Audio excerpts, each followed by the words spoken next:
दोस्तों, एक खूबसूरत एवं नौजवान महिला मात्र 25 साल की उम्र में विधवा हो जाती है। वो दिन रात की चिंताओं से बीमार और कमजोर हो जाती है। उसके सास ससुर एवं उसके सास ससुर के रिश्तेदार उसको दिन रात प्रताड़ित करते रहते थे। उसकी मदद के लिए अगर कोई हाथ भी आगे बढ़ाता था तो वो इतना आगे बढ़ जाता था कि उसकी इज्जत पर ही हाथ डाल देता था। ऐसे में बहुत परेशान हो जाती है, उसकी जीने की इच्छा खत्म हो जाती है। और एक दिन ऐसे में उसे एक उम्मीद की किरण दिखाई देती है, लेकिन वो उम्मीद भी 4 दिन की चांदनी और फिर अंधेरी रात जैसी साबित होती है। और एक दिन उसके साथ कुछ लोग ऐसा करते हैं कि जिसकी कल्पना भी नहीं की जा सकती है। दोस्तों, एक भावुक कर देने वाली कहानी है। आइए जानते हैं पूरी कहानी इस वीडियो में। लेकिन वीडियो में आगे बढ़ने से पहले बस वही रिक्वेस्ट, वीडियो को लाइक कर दीजिए, चैनल को भी सब्सक्राइब कर लीजिए ताकि मेरा हौसला बढ़ता रहे। दोस्तों, एक कहानी है दिल्ली के मंगोलपुरी की। एक बिहारी परिवार अपने बाल बच्चों समेत वहां पर रहता था, जिसमें माता पिता के अलावा 2 बेटे और 2 बेटियां होती हैं। बड़े बेटे की कोरोना के दौरान मौत हो जाती है। तब से उसकी विधवा उन्हीं के साथ ही रहती थी। कुल 8 कमरों का घर था। 2 कमरे उस विधवा को मिले हुए थे। जो उसका पति जीवित था तभी से उन लोगों को मिला हुआ था। परिवार का कारोबार ठीक था, हार्डवेयर की दुकान थी, जो लड़कियां थी स्कूल में पढ़ती थी।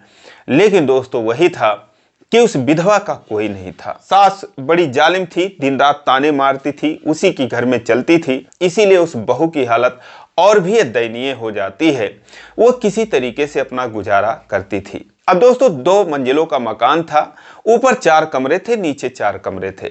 तो ऊपर 4 कमरों में से 2 कमरे उस विधवा को मिले थे, जिसका नाम संजना होता है। तो संजना एक कमरे में किराएदार रख देती है और 2 जो बाकी कमरे थे उसके सास ससुर के उसमें रिश्तेदार रहते थे। लेकिन वो रिश्तेदार जो थे वो उसको हमेशा परेशान करते रहते थे। कभी, चूंकि एक ही बाथरूम था और एक ही छत था, तो वो उसको हमेशा परेशान करते थे। उसके कपड़े तक गायब कर देते थे, उसे छेड़ते थे, उसे सुनाकर वो गंदे गंदे गाने सुना करते थे, जिससे वो परेशान हो जाती है। लेकिन कहती तो किससे कहती, सास ससुर के रिश्तेदार थे और सास ससुर ही उसके अपने नहीं थे। इसीलिए वो सब कुछ बर्दाश्त करके वहां पर रहती है। और उसकी इनकम मात्र वही था कि एक कमरा जो उसने किराए पर दे रखा था, 2000 रुपये उससे आते थे, उसी से वो अपना गुजारा करती थी। लेकिन एक दिन क्या होता है कि जो रिश्तेदार थे या जो उसके सास ससुर थे, वो उस किराएदार से भी लड़ाई कर लेते हैं और उसको उसके कमरे से भगा देते हैं। तो उसकी वो इनकम भी बंद हो जाती है। ऐसे में वो 4-6 बच्चों को ट्यूशन पढ़ाकर अपना गुजारा करने लगती है। तो ऐसे में एक दिन उत्तर प्रदेश से एक लड़का, जो कि अपने भाई पटीदार से मारपीट करके आया था, उसको पुलिस ढूंढ रही थी। तो अपने एक रिश्तेदार के घर आता है दिल्ली। लेकिन जब उन्हें पता चलता है कि ये मारपीट करके आया है, पुलिस इसको ढूंढ रही है, तो उसको भगा देते हैं। ऐसे में वो कमरा ढूंढ रहा था, लेकिन सिंगल होने की वजह से कोई उसको कमरा देने को तैयार नहीं था। तो एक सब्जी वाले से पूछ रहा था कि अंकल कोई कमरा है। तो वहीं पर संजना जो है वो सब्जी ले रही थी। वो बोली कि हाँ भैया, एक कमरा है। तो वो जाता है और उस कमरे में रहने लगता है। इस दौरान जो उसके सास ससुर थे वो बिहार के रहने वाले थे और वहां पर उसके ससुर के पिताजी भी अभी तक जीवित थे, उनकी तबीयत खराब थी। तो वो उनकी देखभाल के लिए सास ससुर आए हुए थे। तो वो लोग गांव गए हुए थे। अब लड़के का नाम प्रेम होता है, उसे वो कमरा तो दे देती है, लेकिन उसके पास कोई सामान नहीं था। वो घर से ऐसे ही भागा था, ना उसके पास मोबाइल था, ना कोई कपड़े वगैरह, कुछ भी नहीं था। तो वो जो है उसको कुछ बर्तन देती है, एक छोटा सिलेंडर देती है, जो कि उसका पिछला किराएदार छोड़कर भाग गया था। तो उसके पास गुजारा होने लायक सामान भी हो जाता है। उसके बाद वो रहने लगता है। लेकिन जब 8-10 दिन बीतता है, सुबह वो काम पर जाता था और उसके बाद शाम को आता था, तो कुछ बच्चे, जो 4-6 बच्चे वो ट्यूशन पढ़ा रही थी, तो उनमें से एक बच्चा कहता है संजना से कि आंटी, वो जो अंकल यहाँ पर रहते हैं वो तो भीख मांगते हैं। वो हैरान हो जाती है, कहती है कि क्या बात कर रहे हो। वो कहता है कि हाँ, मैंने देखा है, किसी से वो 10 रुपया मांग रहे थे, कह रहे थे भाई साहब बहुत मजबूरी है और भूखा हूं 2 दिनों से, पैसा दे दो कुछ। तो वो कहती है कि तूने किसी और को देखा होगा, वो अंकल तो काम पर जाते हैं। वो कहता है कि नहीं, मैं झूठ नहीं बोल रहा हूं, मैंने उनको ही देखा था। वो कहती है ठीक है, अब ये बात किसी से मत बताना, क्योंकि उसे बड़ी मुश्किल से वो किराएदार मिला था। अब वो तो चैन की सांस ले रही थी, लेकिन ये उससे भी ज्यादा परेशान था, इसकी स्थिति और भी खराब थी। उसे क्या पता था कि ये गरीबी में आटा गीला करने आया है। ऐसा है ये किराएदार। अब दोस्तों, शाम को जब प्रेम आता है, अपने कमरे में जाता है, तो ये जो है उसके पास जाती है और पूछती है कि क्या काम करते हो। तो बोला, मैं फर्नीचर का काम करता हूँ। वो कहती है, मिस्त्री हो, हेल्पर हो?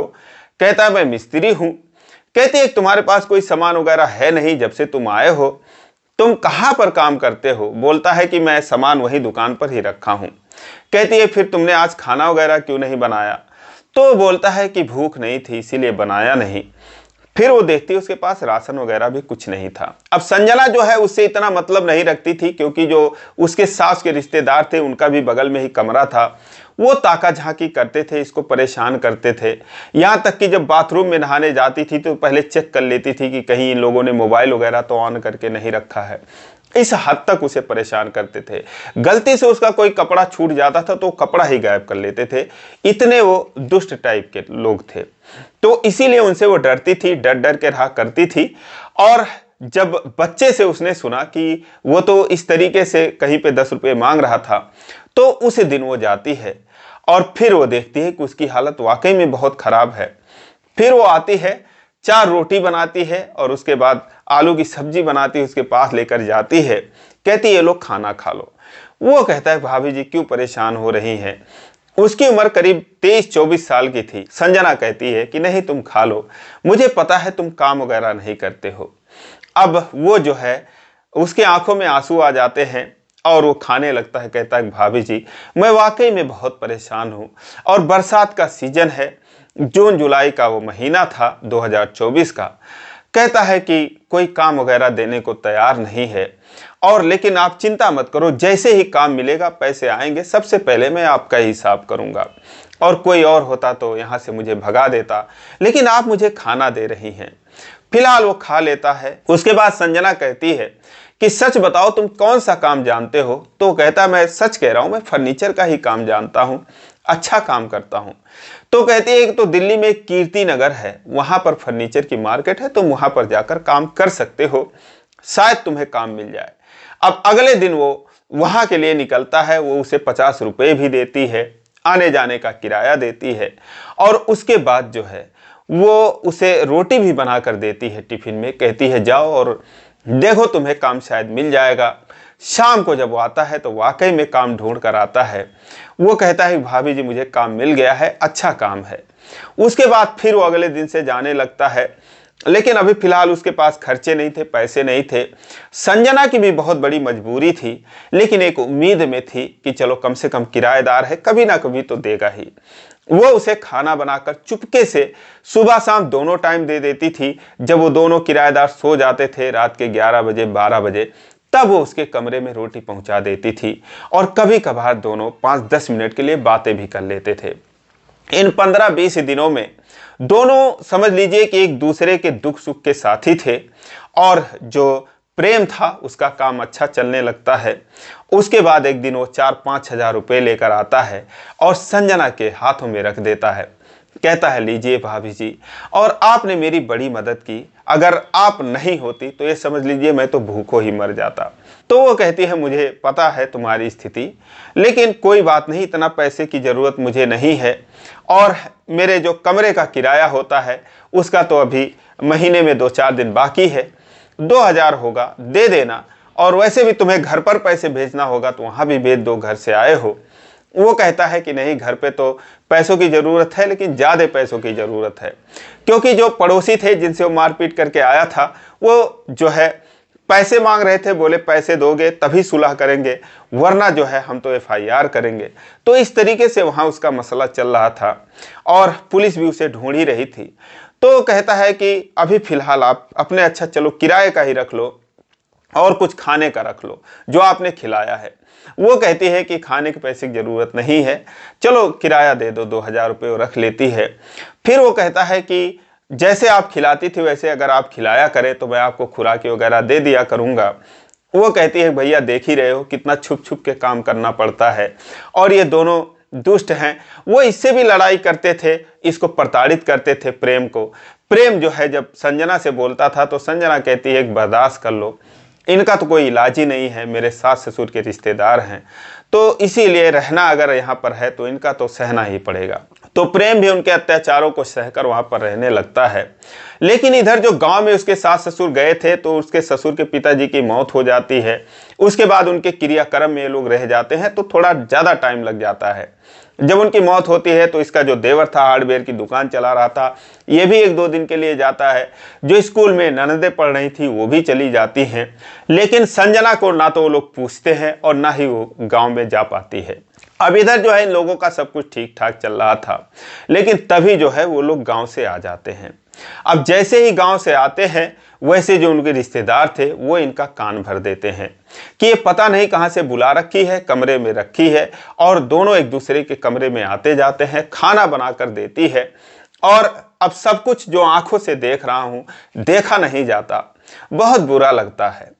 अब वो जो है उसकी सास ऊपर जाती है और ससुर भी जाते हैं, और उसके बाद फिर वो उल्टा सीधा कहने लगते हैं संजना को।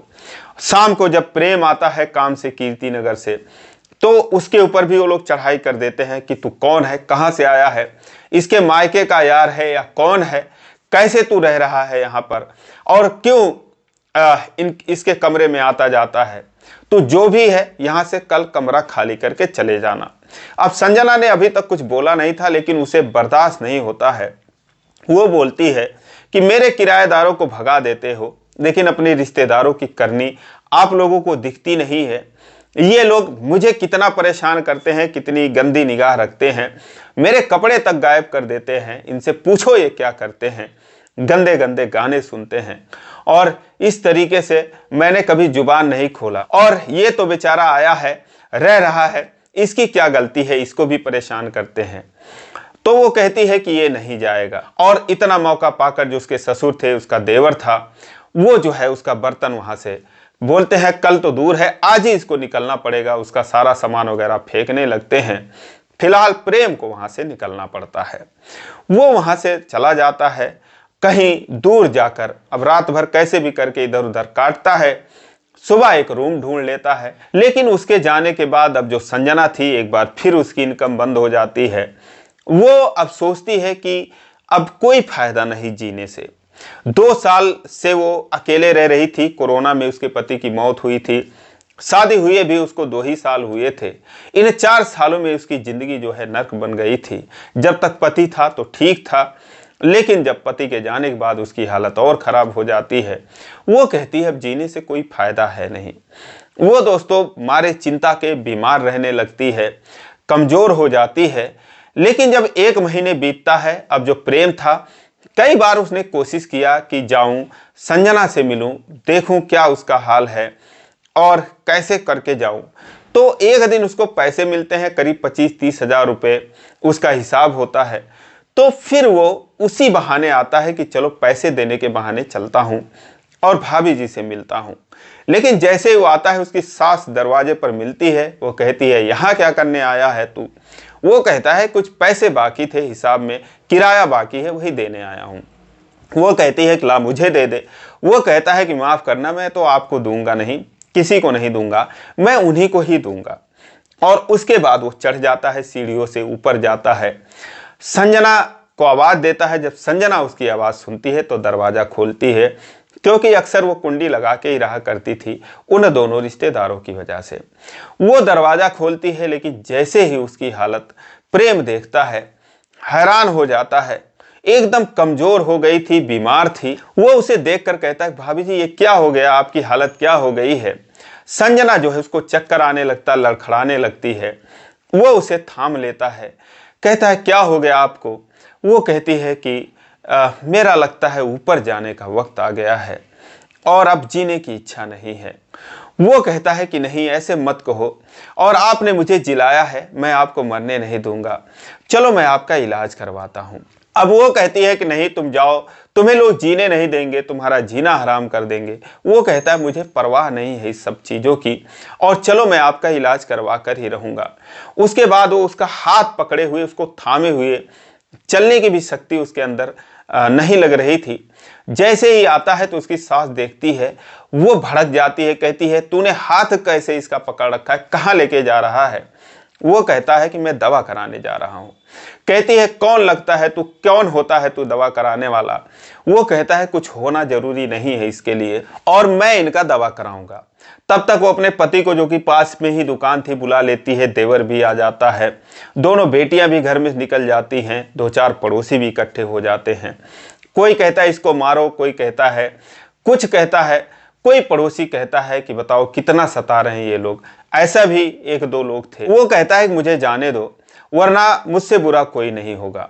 वो रास्ते से उसके हट जाते हैं। उसके बाद वो लेकर चला जाता है डॉक्टर के पास। वहां पर जब डॉक्टर साहब देखते हैं, उसका खून पेशाब की जांच करवाता है, एक्सरे करवाता है संजना का, और उसके बाद उसका हीमोग्लोबिन बहुत ही कम होता है, 5-6 पॉइंट के आसपास था। तो डॉक्टर कहते हैं इसे तो ब्लड चढ़ाना पड़ेगा।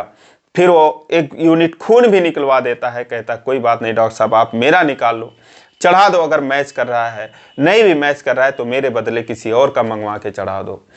अब खून चढ़ ही रहा था, इसका मैच कर जाता है दोनों का। तभी इसके सास से और ससुर से कोई पड़ोसी कहता है यार तुम लोग इंसान हो क्या हो, तुम्हारी बहू गई है, उसके साथ लोग बातें करेंगे, तुम्हारी बदनामी होगी, तुम लोग भी चले जाओ, देख लो क्या हालत है उसकी। तो वो लोग जो है हॉस्पिटल जाते हैं। लेकिन वहां जाने के बाद जब उसकी सास देखती है कि इसको ब्लड चढ़ रहा है, डॉक्टर से पता करती है, पता चलता है इसी का ब्लड इसको चढ़ रहा है, तो वहां तो कुछ नहीं बोलती। लेकिन उसके बाद उसके मन में जो है तूफान उठने लगता है। इधर जो है वो उसका सारा कुछ करा के दवा ववा खरीद देता है, उसके बाद लाके घर पर ही वैसे छोड़ देता है। और उसके बाद कहता है कि मैं जा रहा हूँ। संजना कहती है कि जा रहे हो, फिर कब आओगे? वो कहता है जल्दी ही आऊँगा, क्या करूँ मेरा तो जाने का मन ही नहीं कर रहा, लेकिन इन लोग का तो जानती ही हो। वो कहती है ठीक है जाओ, जल्दी आना। कहाँ पर रहते हो? वो बोला कि मैं पास ही में तो रह रहा हूँ, 4-6 गली छोड़कर। तो कहती है बहुत देर लगा दी आने में। बोला बहुत कोशिश किया, और लेकिन पैसे भी मेरा मालिक कहीं बाहर गया था, आया है, हिसाब किया है, तो मैं फिर आया हूँ। और उसके बाद उसको 1000-2000 रुपये भी देता है। कहती है काम कैसा चल रहा है तुम्हारा? कहता है बहुत अच्छा चल रहा है। कहती है ठीक है जाओ, जल्दी आना। लेकिन उसके पास एक उसने छोटा फ़ोन भी ले रखा था, दे देता है संजना को। कहता है कि ये फ़ोन ले लो, मैं भी एक दूसरा फ़ोन ले लूँगा और तुम्हारा कम से कम हाल चाल जानता रहूँगा। टाइम से दवा खा लेना, रोटी वोटी बना के खाती रहना। और उसके बाद वो वहाँ से चला जाता है। लेकिन उसके जाने के बाद उसकी सास आती है ऊपर, उसके ससुर आते हैं, देवर देवरानी आते हैं। वो कहते हैं, उसकी सास कहती है कि अगर तुम लोगों में संबंध नहीं था तुम दोनों के बीच, तो तुम दोनों का खून मैच कैसे कर गया? अब बिना सिर पैर वाली वो बात करने लगती है, जैसे कि अक्सर जो है लोग करते हैं जिनको समझ नहीं है। वो कहती है कि तुम्हारा खून कैसे मैच कर गया?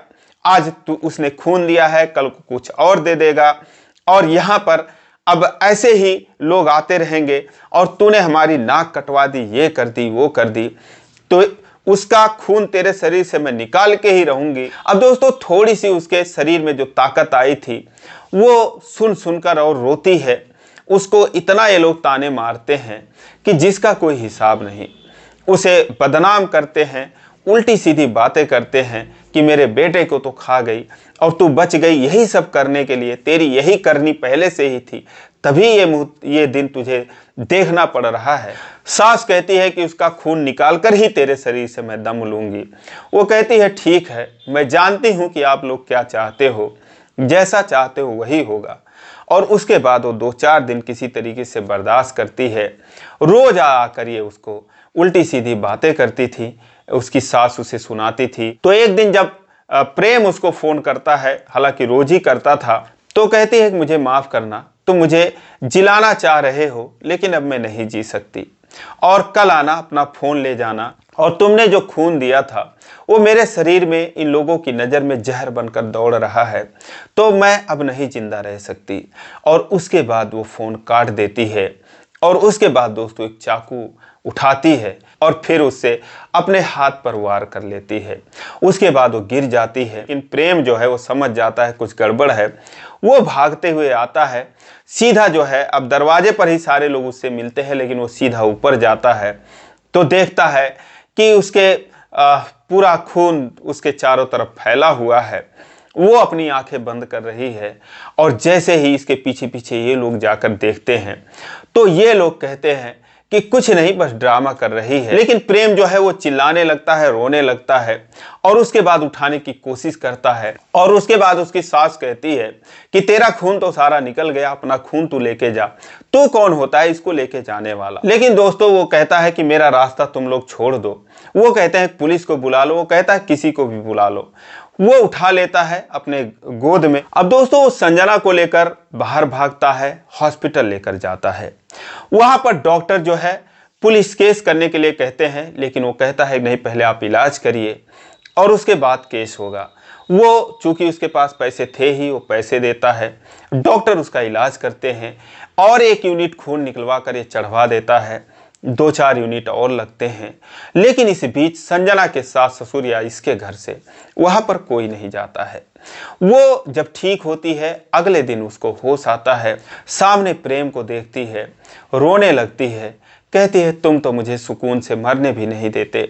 वो कहता है कि आपने मेरी जिंदगी बचाई है, मैं आपको कैसे मरने दे सकता हूँ, और आप मेरी जिंदगी हो, मैं आपसे प्यार करता हूँ, आपके साथ मैं जिंदगी बिताना चाहता हूँ। उसके बाद वो रोने लगती है, अपना हाथ बढ़ाती है, वो अपना हाथ उसके हाथों में देता है, उसे थोड़ा सा सहारा देकर अपने पास बिठा लेती है, अपने सीने पर उसका हाथ रखकर कहती है कि सच कह रहे हो। वो कहता है मैं बिल्कुल सच कह रहा हूँ। और उसके बाद दोस्तों वो रोने लगती है और प्रेम भी रोने लगता है। और फिर उसके बाद जब वो ठीक होती है, शाम तक डॉक्टर उसको डिस्चार्ज करते हैं। वो उसे लेकर अपने कमरे पर चला जाता है और वो उसका इलाज करवाता है, उसकी देखभाल करता है। और फिर कुछ दिनों के बाद वो उसे कीर्ति नगर लेकर चला जाता है, वहाँ पर एक कमरा लेकर रहने लगता है। जब 3-4 महीने बीतते हैं, संजना बिल्कुल ठीक हो जाती है, तो उससे अक्टूबर 2024 में एक मंदिर में शादी करता है और उसके बाद एक पति पत्नी के रूप में दोनों रहने लगते हैं। इधर जो उसके गांव में केस चल रहा था, पटीदारों को कुछ पैसे भिजवाता है, उसके बाद वो सुलह समझौता करते हैं। वहां पर जब केस खत्म हो जाता है तो फिर वो संजना को लेकर अपने घर जाता है। दोस्तों संजना को प्रेम के रूप में एक सहारा मिला और प्रेम को संजना के रूप में एक खूबसूरत और सच्ची पत्नी मिली। दोनों तब से लेकर आज तक बहुत ही खुश हैं, खूबसूरत लाइफ एंजॉय कर रहे हैं। तो दोस्तों ये रही कहानी, आपको कैसी लगी कमेंट करके आप जरूर बताएं कि कहानी कैसी लगी। और अच्छी लगी हो तो वीडियो को लाइक नहीं किया तो लाइक कर दीजिए, चैनल को सब्सक्राइब कर लीजिए इसी प्रकार की कहानियों के लिए। फिर मिलेंगे अगले वीडियो में, तब तक के लिए जय हिंद।